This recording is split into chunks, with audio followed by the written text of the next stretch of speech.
El tema de hoy es el Bhagavad Gita. Hemos traído aquí un montón de libros para que veamos diferentes formatos o modalidades del libro. En realidad, el libro del Bhagavad Gita es un poema muy antiguo, formado por aproximadamente 90.000 versos. Está escrito en verso, pero no ha llegado a nosotros porque al traducirlo pierde el verso, claro. Pero aún así es maravilloso, bellísimo leerlo. Entonces, ¿por qué hemos traído este tema? Pues lo hemos traído porque tiene una practicidad para nuestra vida muy grande. Y pese a que es un libro escrito hace, según las versiones hay muchas teorías acerca del origen. Algunas dicen que tiene varios siglos antes de Cristo, otras algunos miles de años.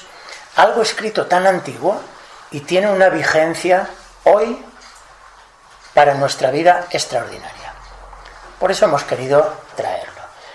Este tema forma parte de nuestro programa de estudios y allí lo desarrollamos un poco más que en una horita solo, pero os invitamos a que luego al terminar hagáis preguntas y también os vamos a proponer una pequeña práctica que luego Galina os explicará. Bueno, entonces sí, empezamos con el Bhagavad Gita. Y la palabra Bhagavad Gita significa en sánscrito el canto del maestro, el canto divino.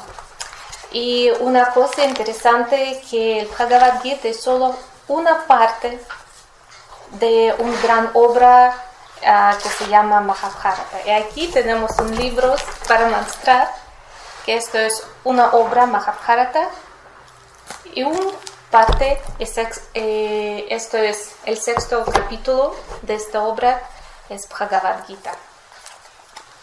¿Sí esto? Pero este Mahabharata está resumido, es mucho más largo, mucho más largo. Entonces, Mahabharata, esto es la historia de la dinastía Bharatas, que posiblemente fue gobierno un estado en el norte de India.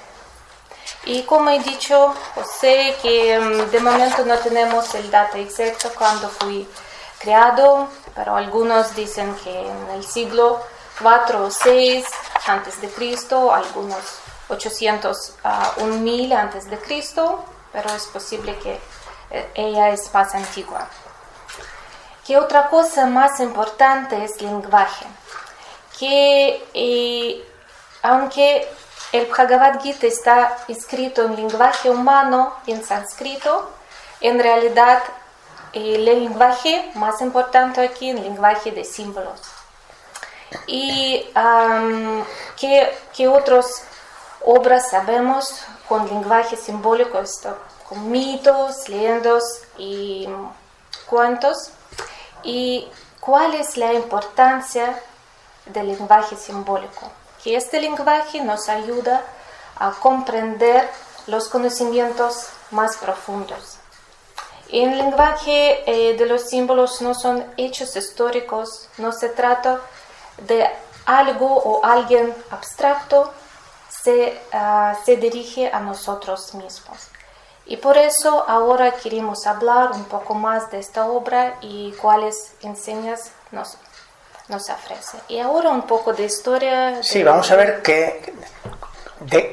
cómo empieza esta obra, cuál es el argumento de esta obra. A grandes rasgos, todo comienza con un rey llamado Vishtravijaya. Son nombres sánscritos, son un poco extraños para nosotros. Vishtravijaya es un rey que está casado con dos mujeres, Amba y Ambalika. Este rey muere sin descendencia Y la tradición decía que el familiar más cercano, si tuviera hermano, tendría que ser el que asumiera el reinado. No tiene hermano, pero tiene un hermanastro llamado Krishna. Ese hermanastro se casa con una de las mujeres, Ambalika, y tiene 2 hijos. Uno llamado Dhritarashtra, que es el primogénito, el mayor, y otro llamado Pandú, el menor. Dhritarashtra nace ciego. Por lo tanto, por ley hindú, no podía gobernar. De manera que la regencia pasaría a manos de Pandú, el otro hermano. Dice el Bhagavad Gita que Dhritarashtra tuvo hijos con su mujer, pero su mujer dio a luz a una especie de masa, mezcla de piedra y de carne. Pero con las artes mágicas, eso se convirtió en seres humanos. Y de ahí salieron 100 hijos. 100 hijos. Que van a ser llamados los Kauravas, ¿no? De la dinastía de los Kauravas. Y el otro hijo, el menor, el que se hará cargo de la regencia, Pandú, va a tener 5 hijos. El primogénito, llamado Yudhishthira, es el que se tendrá que hacer cargo de el reinado. El reinado de la ciudad de Hastinapura, ciudad de los elefantes. Hastinapura significa ciudad de los elefantes. Cuando llega el momento de que Yudhishthira, el primogénito Pandú o Pandava, tenga que hacerse cargo, los hijos de Dhritarashtra, con el primogénito Duryodhana al mando, se niegan a dar a Pandú, a los Pandavas, el reinado. De manera que aquí se produce una cosa un poco, un juego. Resulta que el primogénito Pandú era muy aficionado a los dados. Y el otro primogénito, el de los Kauravas, decide retar a una partida de dados a Yudhishthira, pero con dados trucados. Con lo cual pierde. Y cuando ya no le queda nada, le sugiere a Yudhishthira que se apueste el reino de Hastinapura. Y él acepta. Y claro, lo pierde. Pero acuerdan que esa pérdida del reino sería solo por 12 años. Al término de los 12 años, vuelven los Pandavas, con todos sus partidarios, a reclamar el reino. Pero los Kauravas se niegan. Solo queda una opción: la batalla. Esto es, diríamos, el comienzo del Bhagavad Gita. ¿Y qué va a pasar ahí? Entonces, ¿qué nos dice esta historia? Que esta batalla actualmente se libra en nuestro interior, cuando tenemos y necesitamos tomar una decisión. ¿Y qué simbolizan estos símbolos dentro de nosotros? Tenemos que decir que todo esto actualmente pasa dentro de nosotros. ¿Y qué es Arjuna? Arjuna somos nosotros en el momento de elección, en el momento de crisis. Los Kauravas simbolizan nuestra personalidad humana con múltiples defectos, nuestros apegos, nuestro miedo, nuestros deseos, y encontrar en los Pandavas nuestras virtudes, nuestros valores. Y como sabemos que está la responsabilidad, la generosidad. Y aquí los Kauravas y Pandavas luchan por nuestra conciencia, el ciudad de Hastinapura, para determinar quién nos gobernará a nosotros y nuestras acciones. Los Kauravas desde las necesidades del ego, o los Pandavas desde los conceptos de honor, del deber, y Kurukshetra es el campo dentro de nosotros, donde se encuentran los Pandavas, los Kauravas, esto en nuestro mundo interior. Y una pregunta es, ¿cuándo empezamos a luchar?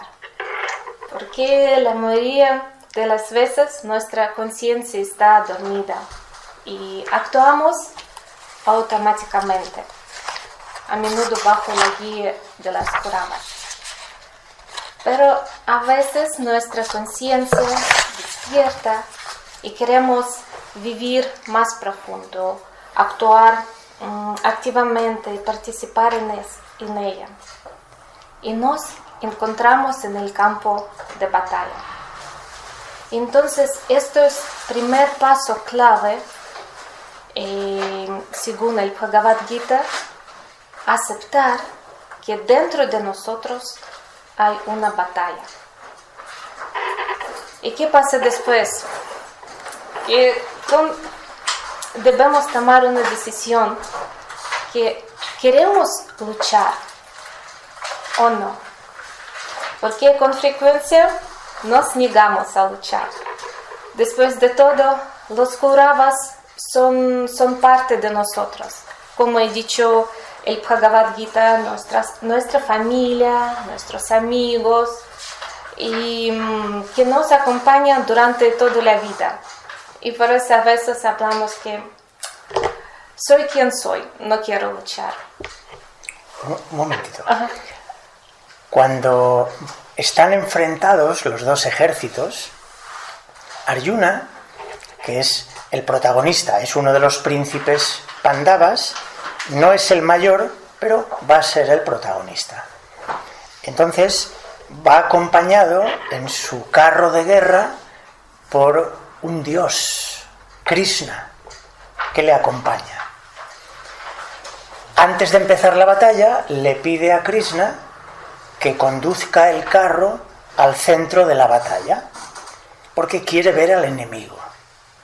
Y, como ha dicho Galina, el enemigo, cuando lo mira, encuentra los parientes, los amigos, aquellos con los que se ha criado toda la vida. En primera línea están familiares, conocidos, maestros, compañeros. Y entonces, cuando él lo ve y piensa que los tiene que matar, se niega. No quiere luchar. Este capítulo, que es el primer capítulo, se conoce con el nombre de El desaliento de Arjuna. Él no quiere luchar. Y, como ha dicho Galina, Arjuna somos nosotros. Dentro de nosotros hay un campo de batalla. Entre Kauravas, que son los defectos, y Pandavas, que son nuestros valores, nuestras virtudes. Cuando uno se da cuenta que tiene dentro aspectos que, aunque no son muy buenos, nos acompañan toda la vida, y consideramos que nosotros somos así, pues nos negamos a cambiar. Por eso Arjuna no quiere luchar. O sea, nosotros no queremos luchar contra aquello que nos define, que nos da la identidad. Si tengo mal carácter, pues yo soy así. ¿Y qué pasa? ¿Soy así? Pues oye, al que no le guste, que se aguante. ¿no? Quien dice eso dice cualquier otra característica. Por eso no queremos luchar. Pero Krishna va a tener que convencerle para que luche. Vale, una aclaración. Sí. Y claro que, como he dicho, que la mayoría de veces no queremos luchar, pero a veces en unos momentos pensábamos que es posible que ahora actuamos de parte de nuestros valores, nuestras virtudes.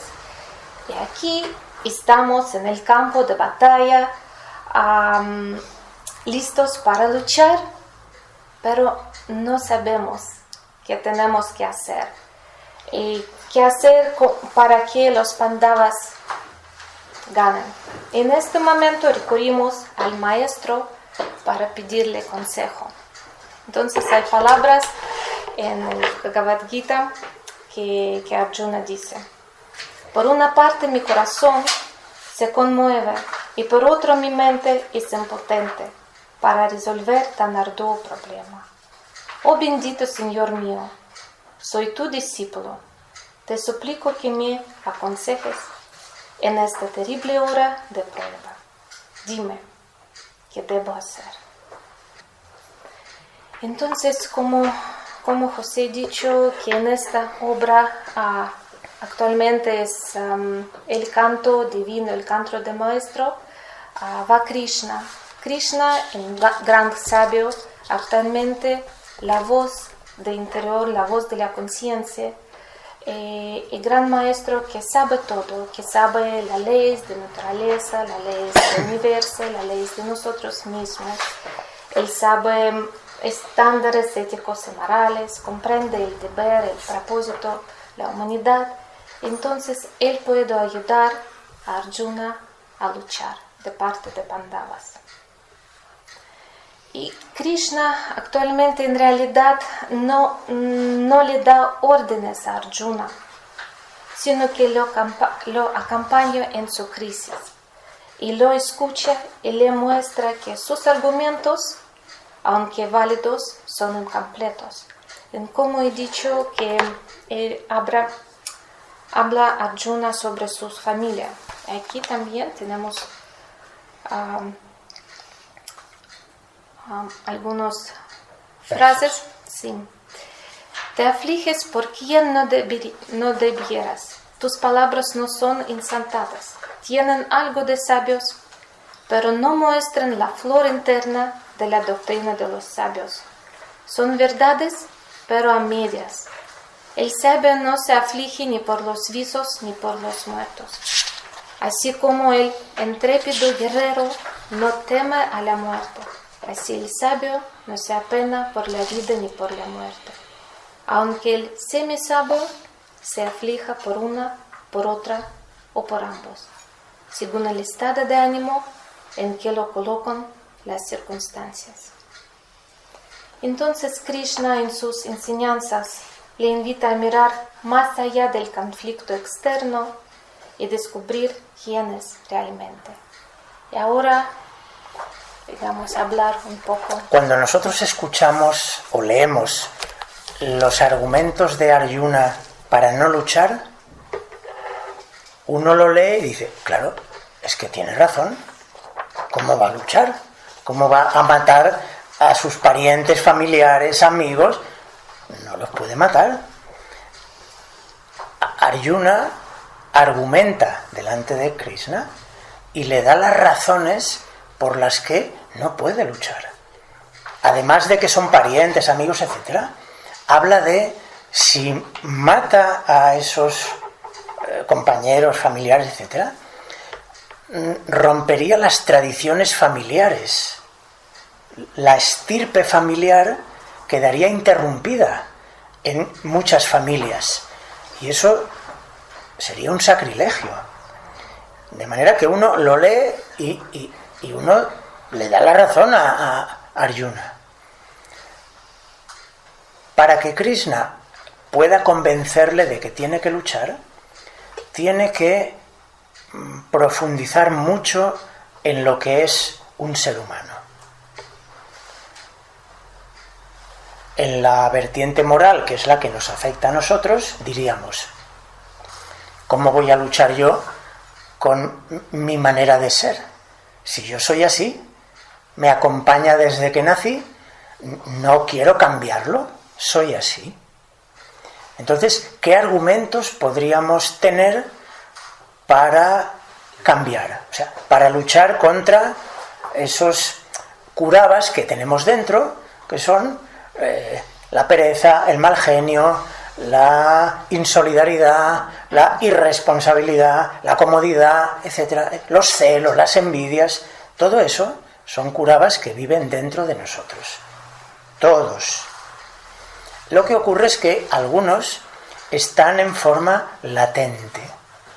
A lo mejor no han encontrado el momento de manifestarse.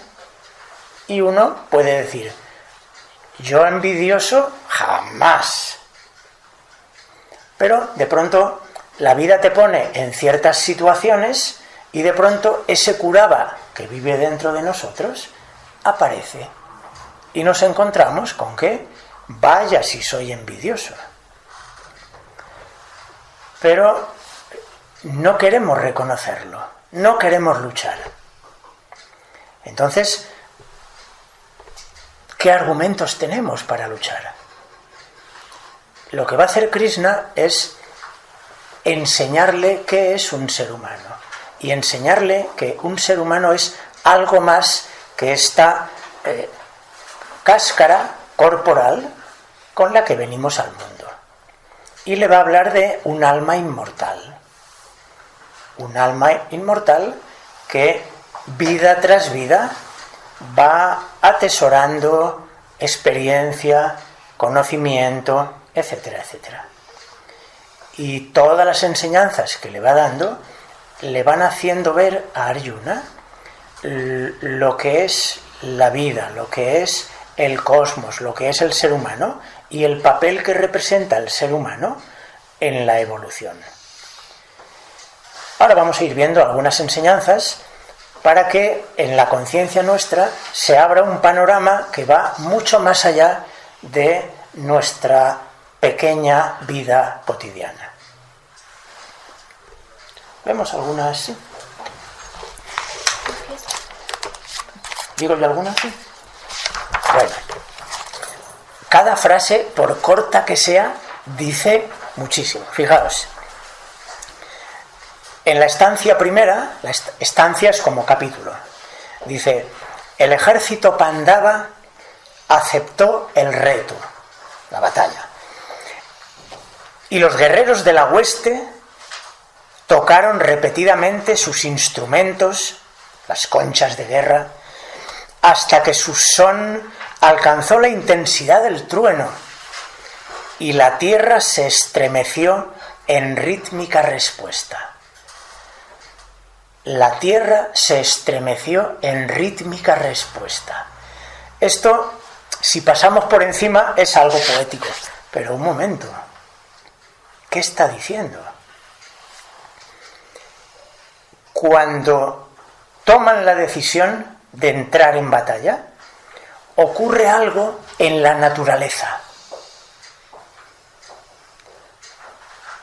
La tierra se estremece, está diciendo, se ponen en marcha una serie de mecanismos invisibles que van a hacer que en esta batalla intervengan cosas con las que ahora no contamos, pero que nos van a ayudar en el combate. ¿Recordáis ese refrán y muchos parecidos que hablan de la suerte acompaña a los valientes? ¿No? Bueno, ¿qué quiere decir? Pues que cuando uno se lanza al combate por una causa noble, la suerte es una forma de llamar al destino, ¿no? A la fortuna. Entonces, la fortuna, allá donde esté, nos mira y nos ayuda. Algo que no ocurre si no decidimos entrar en combate. Pues eso lo dice en una línea. ¿Qué más? Sí, yo tengo no una línea, pero un poco más, pero vamos a leer y un poco hablar sobre esto. Más te conviene cumplir con tu deber, oh príncipe, porque ello ha de abrirte las puertas del cielo. Uy, lo que has dicho. Pero si arrojas tus armas faltarás a tu deber, mancillarás tu honor y cometerás grave crimen contra ti mismo y tu pueblo. Tu crimen será pregonado y para un guerrero como tú, oh príncipe, la muerte es 1000 veces preferible a la deshonra. Los caudillos de tu ejército creerán que huiste por cobardía y aquellos que te juzgaron valeroso acabarán por despreciarte. El enemigo se burlará de tu cobardía. ¿Quieres mayor afrenta? Si mueres, ganarás el cielo. Si vences, dominarás la tierra. Por lo tanto, huyérguete, oh hijo de Pandú. Recibe imparcialmente lo que te sobrevenga, sea placer o dolor, ganancia o pérdida, victoria o derrota. Disponte pues a la batalla, que tal es tu deber. Entonces quería ahora hablar un poco sobre el sentido del deber, porque claro, es un sentido interior y no circunstancias externas. Esto es la voz de la conciencia que te dice lo que es correcto desde el punto de vista moral y ético. El sentido de deber nos ayuda a responder a las palabras cuando estamos en esta batalla para tomar decisión, qué es justo y qué es no, qué es bueno y qué es malo. Entonces, el sentido del deber puede manifestarse tanto en relación con los demás y con sí mismo. Y puesto cumplir con nuestro deber nos hace felices interiormente. Aquí esta frase más explica que más te conviene cumplir con tu deber, oh príncipe, porque ello ha de abrirte las puertas del cielo. Vale, esto de las puertas del cielo es simbólico también. Claro. Cuando alguien cumple con su deber, es decir, cumple con el Dharma. El Dharma es la ley. Está hablando de la ley que rige la naturaleza humana. Cuando uno cumple con esa ley, para nosotros sería cumplir con moral, con ética, dice, se abren las puertas del cielo. Eso, trasladado a nosotros, ¿qué quiere decir?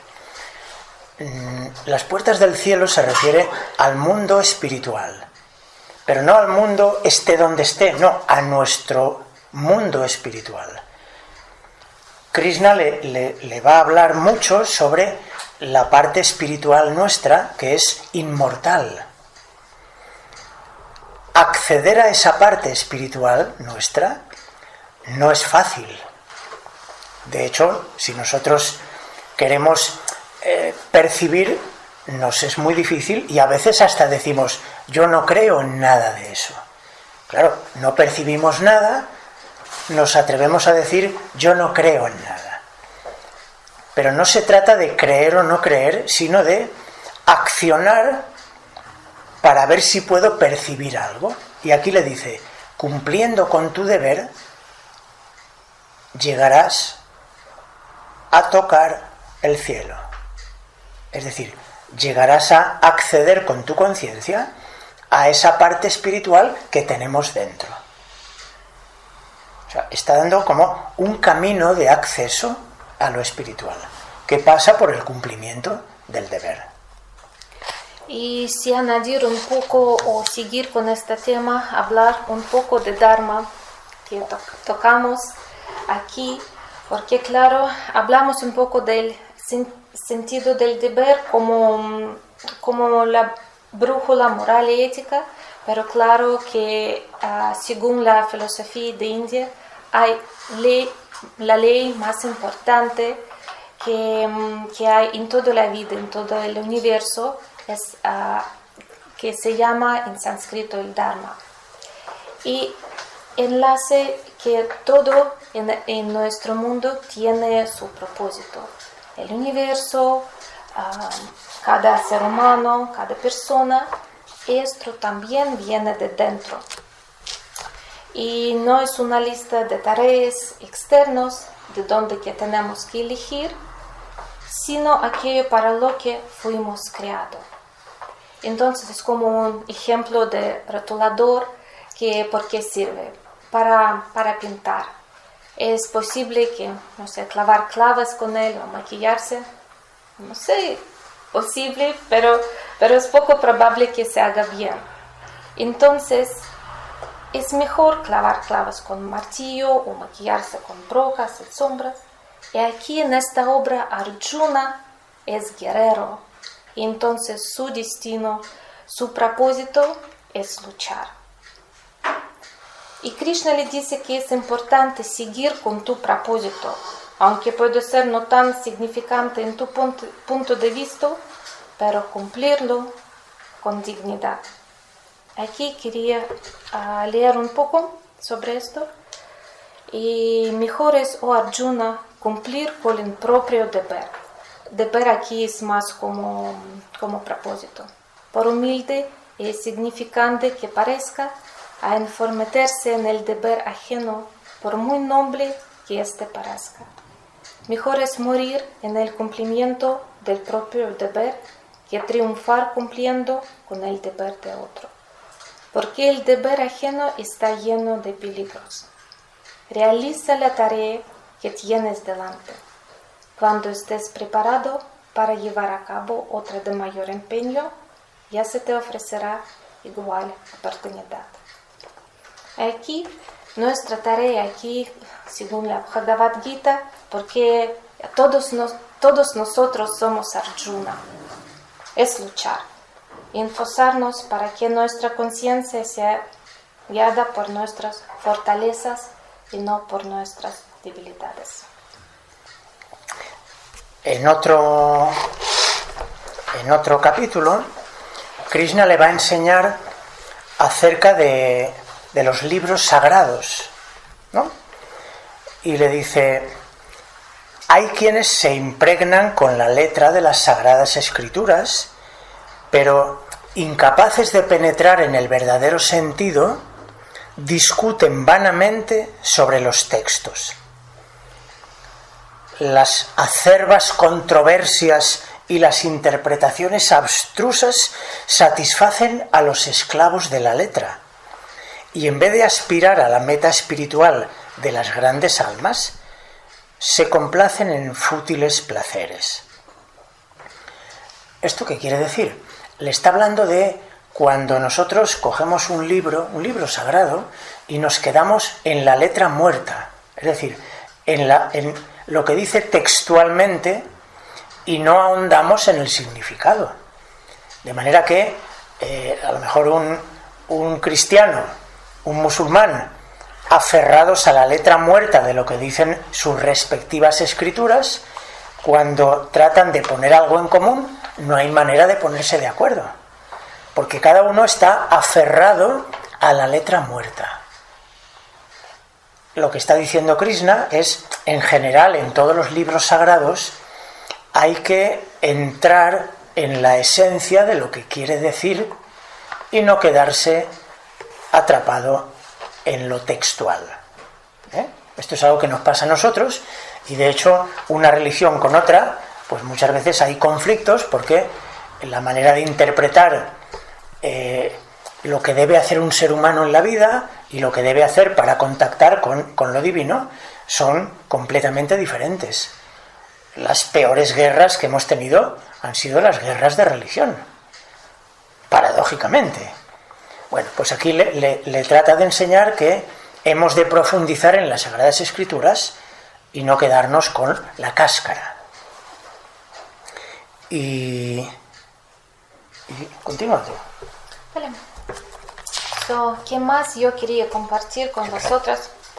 Es una parte hermosa donde Bhagavad Gita nos habla cuando Arjuna pregunta su maestro cómo reconocer un sabio, cómo identificarlo. Dime, oh Krishna, tú que posees la sabiduría, ¿cuál es la característica del sabio de mente firme que permanece fijo en la contemplación? ¿Cómo se comporta? ¿Cómo se puede distinguir de los demás hombres? Entonces es posible decir que hay dos tipos maestros. El primero son maestros externos. Ellos pueden ser familiares, nuestros amigos, las personas con quien nosotros encontramos en la vida. Y Krishna le explica que una persona sabia es aquella que se ha liberado de los deseos y apegos, alcanzado la paz interior y puede enseñar a otras no con palabras, sino con su ejemplo, con sus acciones. Aquí tenemos algunas palabras que sabe o príncipe, que cuando un hombre se libera de los lazos del deseo y haya satisfacción en su interno yo, alcanza la plena conciencia espiritual. Sabio es quien no se conturba en las desgracias, ni se engríe en la prosperidad. Ha desechado la cólera, el temor y el tedio como se desechan los vestidos viejos. Un hombre así no se inmuta por los sucesos de la vida, ya sean favorables o adversos. El agrado y el desagrado no le alcanzan, pues no tiene apego a cosa alguna. Y una más es como ejemplo. Cuando habla del desapego, esto es algo muy práctico para nosotros, porque cuando nosotros estamos muy pendientes de nuestros deseos del cuerpo o deseos de nuestro mundo emocional, ¿no? Cuando deseamos cosas, nuestra conciencia queda atrapada en el deseo. De manera que si está atrapada, mal puede tratar de elevarse para percibir el mundo superior. Por eso habla de una de las características del sabio es aquel que se ha liberado de los apegos del mundo sensorial, emocional, mental, etc. Y nosotros, sin llegar a ser sabios, ni muchísimo menos, pero podemos mirarnos, ¿no? Porque todo esto ocurre dentro de nosotros, podemos mirarnos y ver cuánto de apego tenemos nosotros por cosas externas. Porque en la medida tengamos muchos apegos, muchos deseos para satisfacer, pues nuestra conciencia está atrapada en eso. Y querer buscar algo superior, pues nos va a resultar poco menos que imposible. Sí. Entonces, algunos ejemplos cómo actúa el sabio. Sí, recuerdo a Arjuna que si el ignorante actúa por el interés de la recompensa, el sabio debe trabajar por el bien de la humanidad y no por apego a los bienes temporales. Pero no es prudente perturbar el ánimo de los ignorantes con estos pensamientos. Antes bien, se les debe permitir que realicen su labor lo mejor que puedan. El sabio ha de obrar en armonía conmigo para que su labor resulte más atractiva. Esto se consigue principalmente por la eficacia del ejemplo. Abandona en manos del Supremo el resultado de la acción y cumple con tu deber, fija la mente en el yo. Aquí, desafortunadamente, no siempre podemos ver los sabios en nuestro mundo exterior, pero hay otros tipos de sabios, pero no sabios, el sabio que tenemos dentro de nosotros, tenemos para siempre. Entonces, es la voz de la conciencia íntima, la voz del corazón, el consejo que no dicta qué hacer, sino que ayuda a ver con claridad. Y como he dicho, este maestro siempre está con nosotros. pero no siempre lo escuchamos. O aunque lo oigamos, pero no siempre queremos escuchar. Entonces, ¿qué necesito hacer para que el maestro interno nos ayude? Al principio, claro que hay que querer escuchar. Y en palabras del Bhagavad Gita, hay que decidirse a luchar. Y claro, por supuesto, hay que ser lo más puro posible, eliminando el ruido de las emociones, de los pensamientos, los apegos, reducir la fuerza de los deseos para alcanzar la paz interior y como resultado vivir en armonía consigo mismo. Si recogiendo lo que hemos dicho acerca del espíritu interior, ¿no? Nuestra parte inmortal forma parte de nosotros, vamos, somos eso, en esencia somos eso. ¿Cómo hacemos para escuchar a esa parte esencial nuestra que se muestra como la voz de la conciencia o la voz interior? Si tenemos mucho ruido debido a nuestros deseos, apegos, disfrutes sensoriales, eso es ruido que hace que nuestra conciencia no pueda escuchar esa voz sutil de la conciencia. Por lo tanto, aquí le va a enseñar Krishna a Arjuna cómo hacer para ir purificando. Una de las cosas que le dice al poco de empezar es que tiene que actuar a través de lo que van a llamar la recta acción. La recta acción es la acción por deber, sin esperar recompensa, sin esperar ningún fruto egoísta. Es decir, accionar porque la ley manda accionar. ¿Qué ley? La ley que rige la naturaleza humana. Esa ley, ese dharma que rige la naturaleza humana, es la ley que lleva al ser humano a evolucionar desde sus principios más animales hasta sus principios más nobles, luminosos y espirituales. O sea, la ley nos va llevando con muchos altibajos y muchos ciclos, pero nos va llevando a esa evolución. Conocedores de esa ley, nosotros podemos ponernos a favor de esa ley. ¿Cómo? Como acaba de decir, tratando de despegarse un poco de ese apego, de ese deseo a lo material, a lo animal, a lo pasional que nos ata a la tierra, para poder liberarnos un poco y permitir que nuestra conciencia se eleve y por ella misma perciba cosas elevadas y escuche, no con los oídos físicos, claro, escuche la voz interior que nos va a guiar por la vida. Porque no tenemos un Krishna que venga con nosotros, que nos va diciendo lo que tenemos que hacer. No lo tenemos. Pero sí que tenemos ese maestro dentro de nosotros. Hay que abrirle camino. Sí. ¿Actividad o alguna? Bueno, hemos señalado muchísimas enseñanzas, todas muy bonitas, pero queríamos proponer algo para luego continuar un poco.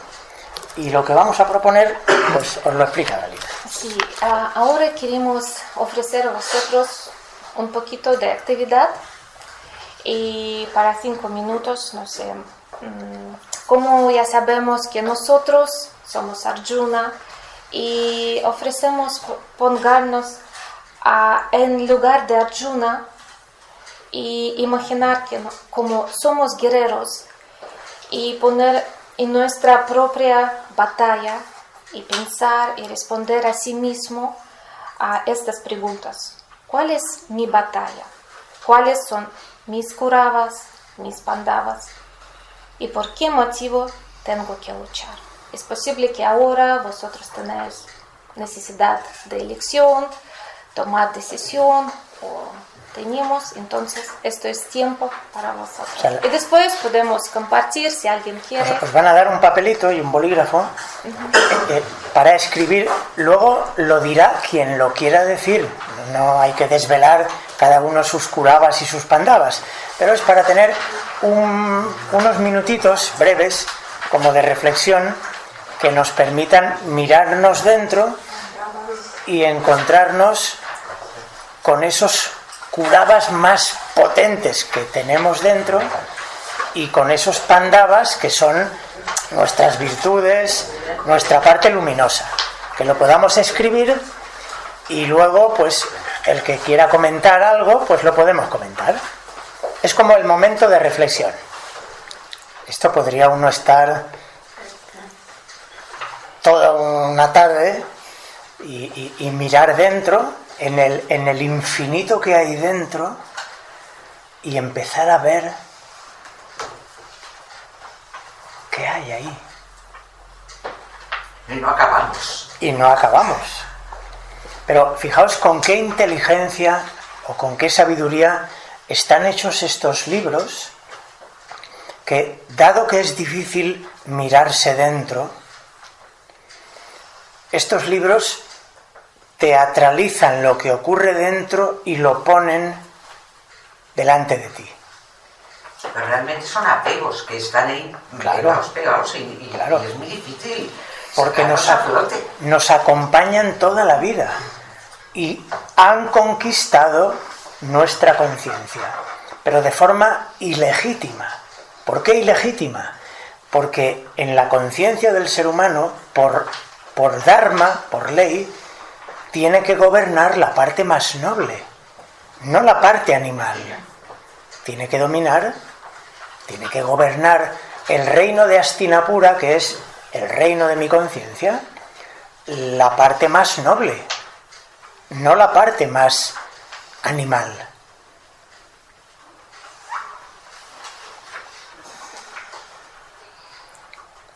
Bueno, si os parece, pues ahora sí, si alguien quiere compartir algo de lo que haya escrito o de otra cosa para comentar un poco y a lo mejor buscar alguna enseñanza más y poder todavía aportar alguna cosita más. ¿Alguien ha encontrado fácilmente los curabas, los pandavas, o ha encontrado razones para luchar o razones para no luchar? Yo digo eso, que del egoísmo la generosidad, de la pereza la diligencia.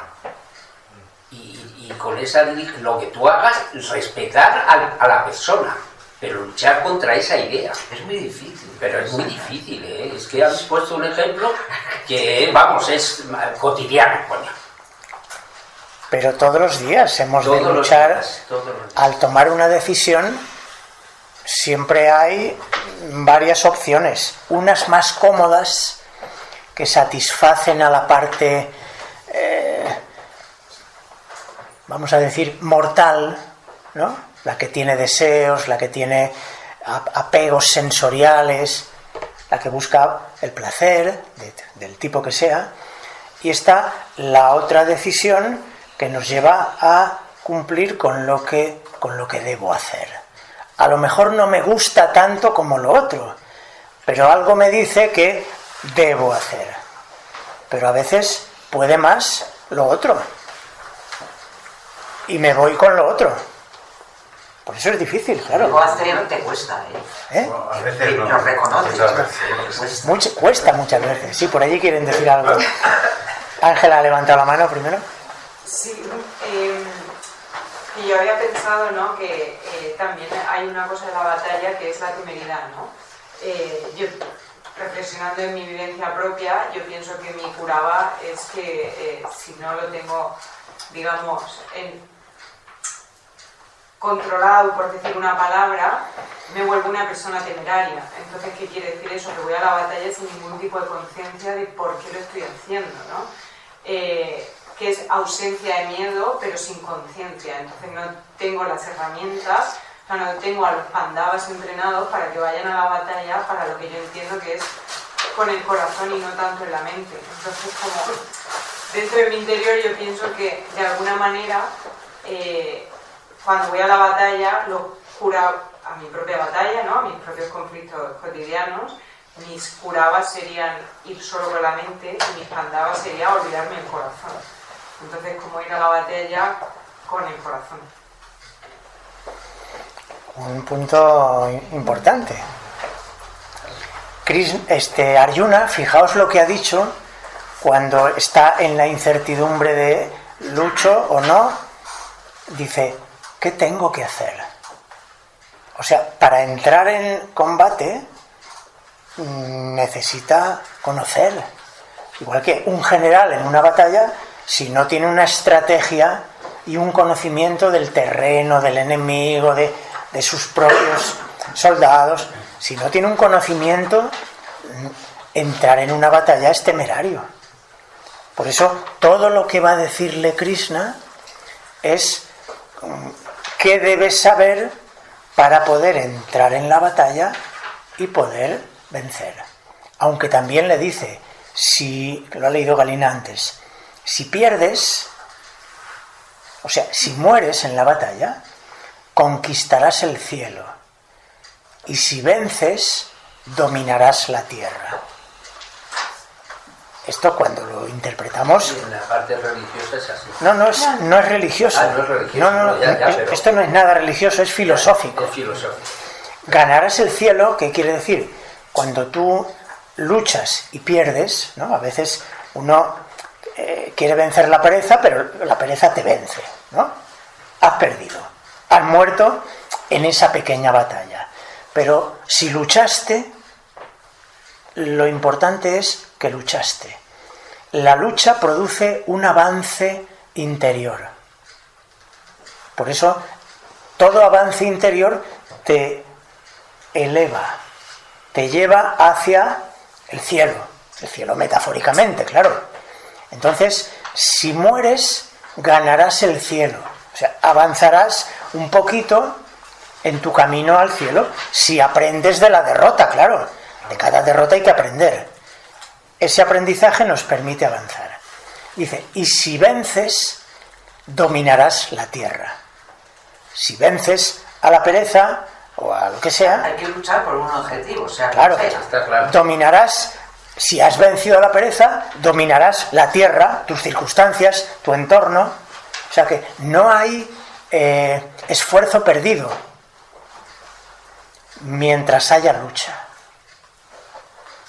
El problema es quedarse en la inercia, dejarse estar, tirarse al fondo del carro, como hace Arjuna al principio. No quiero luchar. Es pereza. Estás perdido. O desidia. Desidia, eso es. Desidia.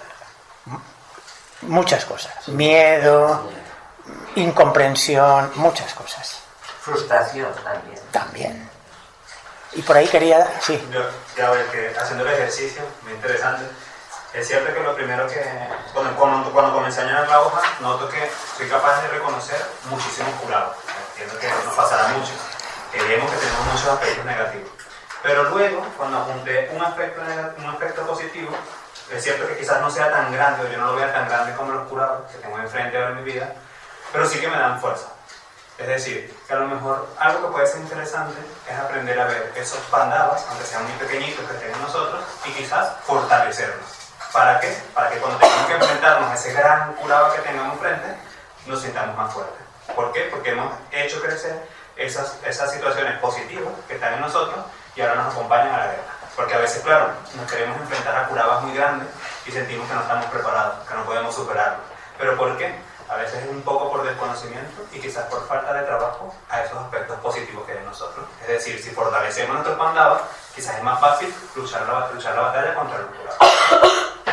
¡Qué buena idea! Muy buena.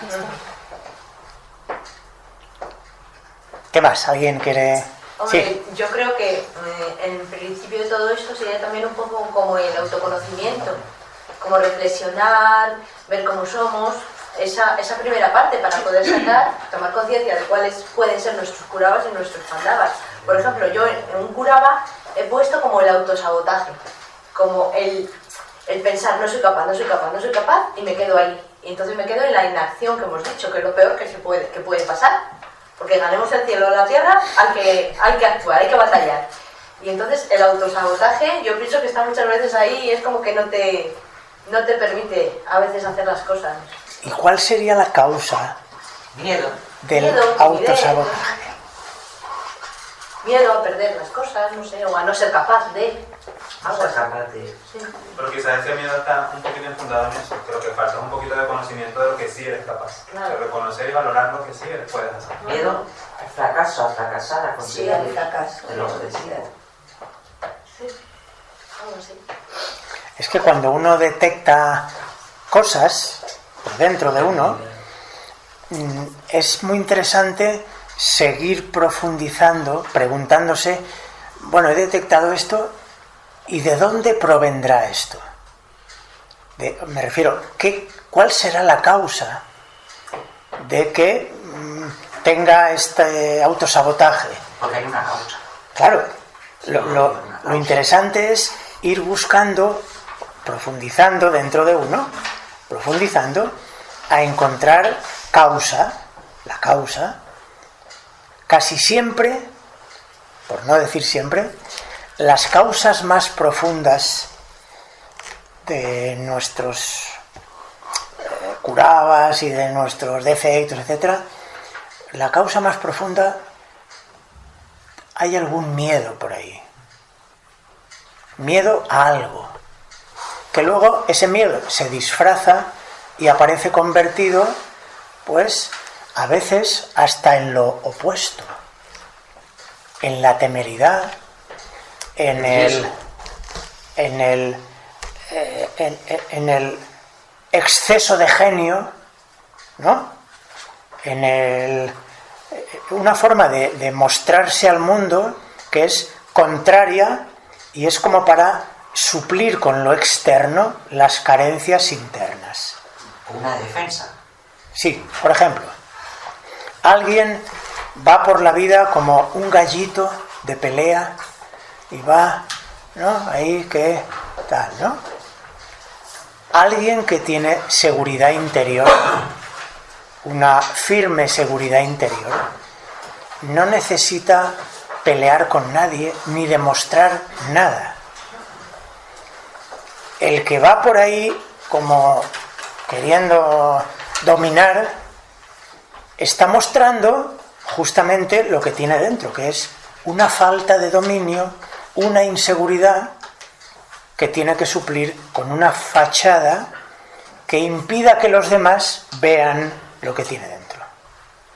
Claro, pero para ver eso uno tiene que profundizar con humildad y con un poco de conocimiento de estas grandes obras, porque lo que descubre uno dentro de sí mismo es un campo de trabajo maravilloso, maravilloso. Difícil, pero maravilloso. Y como no hay esfuerzo perdido, todo lo que consiga me lo llevo. ¿Dónde me lo llevo? En mi parte inmortal.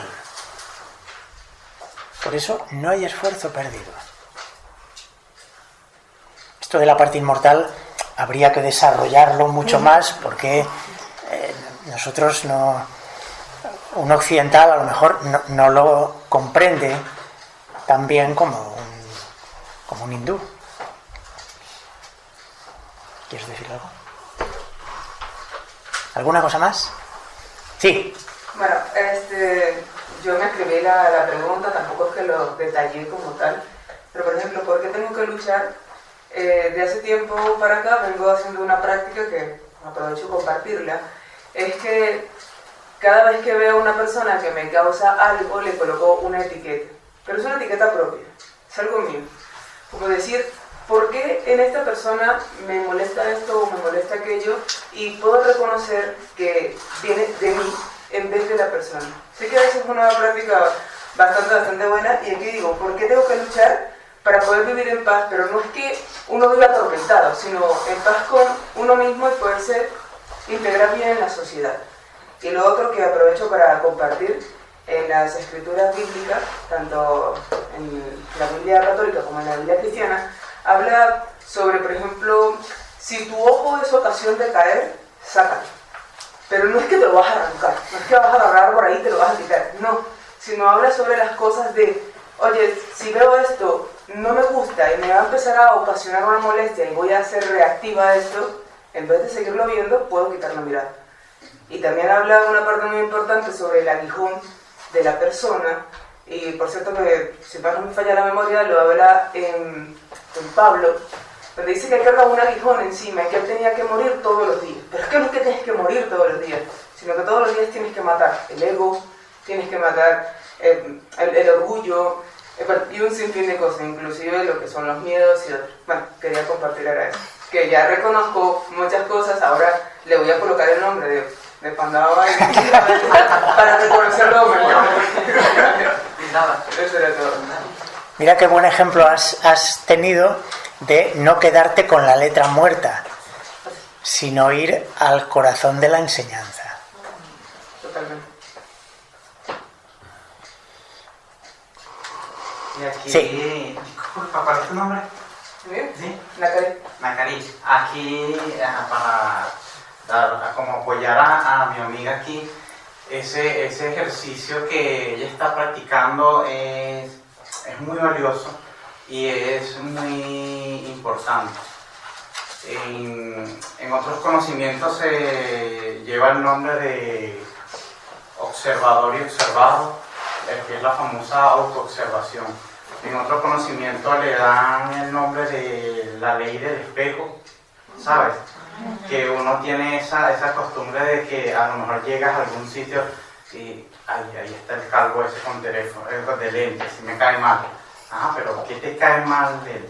Cuando nosotros nos identificamos con algo que nos incomoda, a la larga lo que significa es que nosotros tenemos ese mismo, vamos a darle un nombre elegante, ese aspecto mejora que nos molesta a esa persona, y son como dos energías afines, ¿sabes? Entonces, mira, barriga verde, yo también tengo algo. Entonces, en vez de ir a atacar a ellos, es como un autoestudio. Ajá, pero ¿por qué? Y después, bueno, meditar y eso, y conocerse un poco a sí mismo y ir descubriendo. También está la técnica de los por qué, pues por qué me siento así, por qué me siento así, 5 por qué, y llegas a algo medianamente aceptable. Gracias. Esta señora quería... vale, sí. Beatriz. Pues, si quieres tú hablar. Estabas tú hablando. No, yo digo que él también lo ha terminado. Antes de decir la palabra energía, yo cuando he dicho ves a alguien y ya te molesta o te da o le pones una etiqueta o tal, para mí eso es que recibes energías de esa persona. Para poner una etiqueta a alguien es como que estás recibiendo una energía. A lo mejor entras a un sitio que no conoces, a una persona y te cae como muy mal, o como... Eso es como que recibes energía, ¿no? Yo lo noto mucho, por lo menos. Que la criticas en tu mente y dices, qué idiota, o me cae mal, o sin haber reconocido. Para mí eso es que recibes energía. Que habrá gente que la reciba mucho y hay gente que no, a lo mejor. Pero sientes algo, ¿no? Un rechazo, incluso al revés. Te encanta, sin conocerle. Es que lo has nombrado tú, lo de la energía. Bueno, no sé, yo pienso que es muy importante la energía. Que a lo mejor es otro tema, pero un poco relacionado. Sí, eso sería para estudiarlo, porque da para mucho esas afinidades o no afinidades como ahí. Poner una etiqueta al conocerle, sin saber ni quién es. Exacto.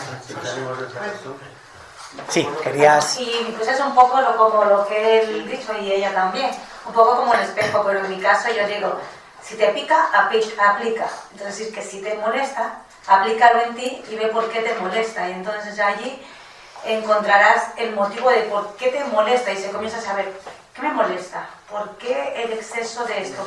¿Qué hay en mí que yo no veo que me molesta a otra persona? Lo que dice, lo que habla, o cómo va, o lo que sea, en cualquier aspecto. Entonces, en lo mío yo digo, lo que pica, aplica. Es decir, que es como algo para uno mismo decir, me está picando. Es más o menos una estrategia para poder darte cuenta de qué es lo que está pasando, por qué te molesta eso. Entonces digo, si me pica, aplico. No, mira, en el verso 242 dice, el que pica, aplica. Pues mira, ¿qué es eso? Lo dirá de otra manera, pero seguro que... Es que yo digo eso. O cuando hace con mi marido le digo una cosa que está poniendo, le digo, si te pica, aplica, Le digo, y él dice, no, le digo, ya se queda. ¿Por qué me molesto? ¿Por qué lo digo? ¿Has visto? Entonces es algo que llevo yo, de que es una estrategia que en mí funciona, de que si me pica es por algo. Entonces ahí comienzo a buscar en buscar dentro. Acción-reacción. Sí, bueno, también. Acción-reacción.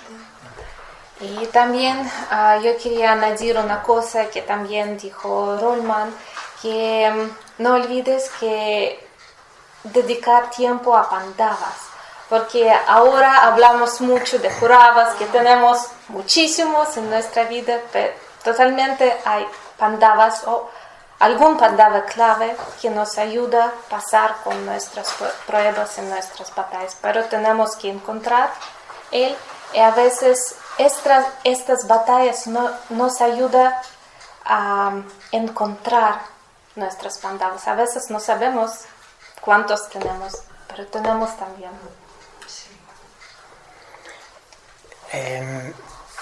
Si no tenéis nada más, podemos terminar con una enseñanza más que es muy bonita.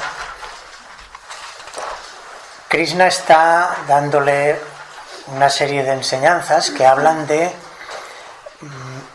cuáles son las mejores maneras de acercarse a él, o sea, a la divinidad, ¿no? Cuando hablamos de la divinidad, recordamos que es la parte más noble o más elevada que tenemos nosotros. Y entonces Krishna dice, algunos ofrecen, o sea, en esa búsqueda de lo espiritual, algunos ofrecen sacrificios a los dioses menores, otros adoran al principio divino en el fuego, otros sacrifican los sentidos, otros practican austeridades, otros meditan en silencio, algunos se entregan al yoga en prueba de culto reverencial, otros pronuncian votos y practican devotos ejercicios, otros ofrecen en sacrificio la sagrada respiración y otros practican el ayuno. Y le dice más, ¿no? O sea, muchos métodos de acercarse a la parte espiritual. Y dice, pero más que la ofrenda material, prefiero el sacrificio. Sacrificio es sagrado oficio, es el oficio en honor de los dioses, ¿no? Más que la ofrenda material, prefiero el sacrificio de sabiduría, porque la sabiduría es la suma de toda acción. Aprende esto mediante el estudio, la investigación y el servicio. Los sabios, los videntes, aquellos que poseen el conocimiento interno, te aleccionarán a medida que estés dispuesto a recibir mayores enseñanzas, porque cuando el discípulo está preparado, no tarda en presentarse al maestro. O sea, le está diciendo, no hay nada superior a la sabiduría. La sabiduría no es un conocimiento intelectual, es un conocimiento y una vivencia del conocimiento. Dice, no hay nada superior a la sabiduría para acceder a la divinidad. Todo lo demás sirve, sí, pero no hay nada superior al conocimiento. Porque puede ser que a lo mejor quien practica alguno de los sacrificios que he dicho antes, ¿no? El ayuno, la meditación, la austeridad, etcétera, etcétera, lo practique como un ejercicio que en su religión existe como un dogma, tienes que hacer esto y practica estos ejercicios, pero uno no alcanza a saber el porqué, qué leyes mueve esa práctica. Uno practica y ya está, no se plantea nada más. Cuando en una religión donde hay una serie de dogmas que son enseñanzas para ayudarnos a acercarnos a la divinidad, pero ante esos dogmas no hay cuestionamiento. ¿Por qué tengo que hacerlo? Porque esto es bueno, porque esto es palabra de Dios y nos acerca a Dios, por supuesto, pero no nos da explicación de por qué, ni qué leyes se están moviendo detrás, ni conocemos qué mecanismos naturales se ponen en marcha. Simplemente lo hacemos. Pero aquel que busca la sabiduría y que vive aquello que aprende, ese camino es directo hacia lo espiritual. Esto es muy importante, ¿eh? Por eso lo que está haciendo Krishna a lo largo de todo el Bhagavad Gita es dándole instrucción de sabiduría para que Arjuna sepa lo que es la vida, sepa lo que es la ley, sepa lo que es el espíritu, sepa cuál es el camino que todo ser humano debe caminar. No es cumplir sin saber, es saber por qué has de cumplir. Eso es. Venga, ¿algo más, Galina? Y ya vamos terminando. Esperamos que esta tertulia ayuda a vosotros también reconocer dentro de vosotros que hay un guerrero importante y que vosotros podéis luchar no contra, pero por vuestras Pandavas, por vuestro interno. Y que con eso pongamos un poquito de luz dentro que nos permita ver con más claridad el mundo en el que vivimos para poder tomar mejores decisiones, animadas por el deber, no solo por el deseo y el apego, sino un poco más por el deber. Bueno, pues muchas gracias por venir.